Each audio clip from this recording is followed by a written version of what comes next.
Here are some films I find interesting. Do you think we're interested in the same kinds of films?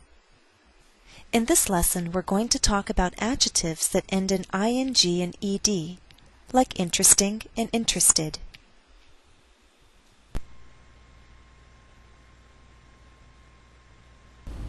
Students sometimes find it difficult to choose between adjectives that end in ing and ed.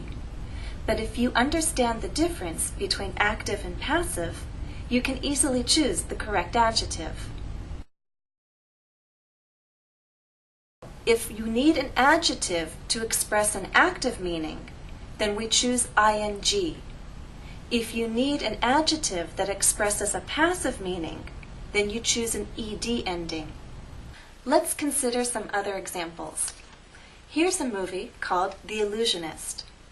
I found the end of this film surprising. Why did I say surprising? Because there's an active meaning here. The film did something to me. It surprised me.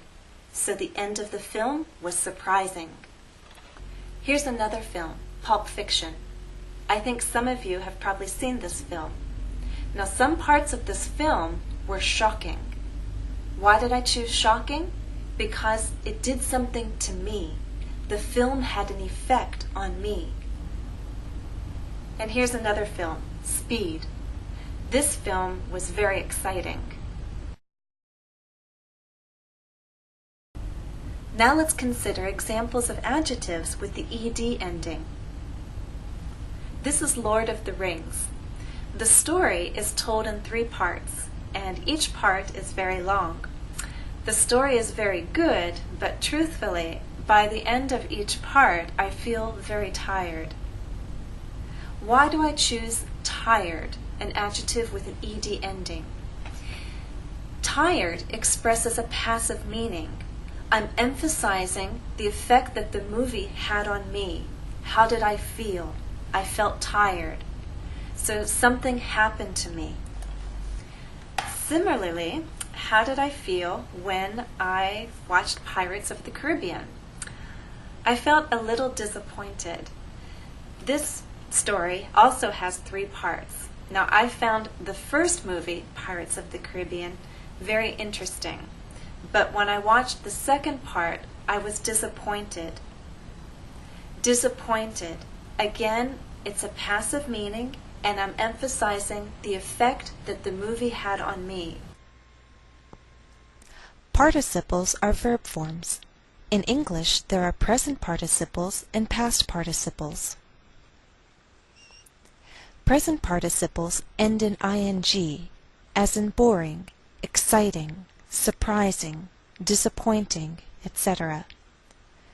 Past participles end in ed unless they are formed from irregular verbs. Examples: bored, excited, written, forgotten, etc. Participles can have different functions. They are formed from verbs, but they are not always part of the verb in a sentence. Consider these 2 examples. Many people were crying by the end of the film. Here, crying is a present participle, and it's part of the verb. Were crying is a verb in the past progressive. Second example. The parents took the crying child out of the theater. Here, the same present participle is now an adjective. It's modifying a noun. Crying describes the child. Now consider these 2 examples. The film had excited a lot of interest. Excited here is part of the verb. Had excited is a verb in the past perfect. Second example. Excited moviegoers stood in line to buy tickets. The same past participle is now an adjective. It's modifying a noun. Excited describes moviegoers. Now these adjectives are called by different names. Participial adjectives or verbal adjectives are 2 common terms. When participles are used as adjectives, they express an active or passive meaning. Let's talk about present participles. An adjective ending in ing expresses an active meaning. It describes someone or something that does an action. Examples: the film is interesting. Johnny Depp is one of the most exciting actors. Some horror films are truly terrifying. The adjectives in these three examples have an active meaning. Someone or something is performing an action. In the first example, the film interests people. The film is interesting. In the second example, Johnny Depp excites people, so we call him an exciting actor. In the third example, horror films terrify people, so we can say they are terrifying. So adjectives that end in ing commonly describe a person or thing that can have an effect on others. This person or thing creates emotions, feelings in others. But that's not always the case. Consider these next two examples. The aging actor still had many fans. The increasing sales pleased the producers of the film. Here we still have adjectives that have an active meaning because someone or something is performing an action, but we're not talking about an effect on others. We're not talking about creating feelings or emotions in others. The person or thing is performing an action, but it's more about an ongoing action, meaning the action continues over a period of time. The actor is getting older, so we can call him an aging actor. The sales are getting bigger, so we can describe the sales as increasing sales. Now let's talk about past participles. An adjective ending in ed expresses a passive meaning. It can describe someone or something that receives an action. It often describes a feeling or condition. Examples: I lost my friends in the crowded movie theater.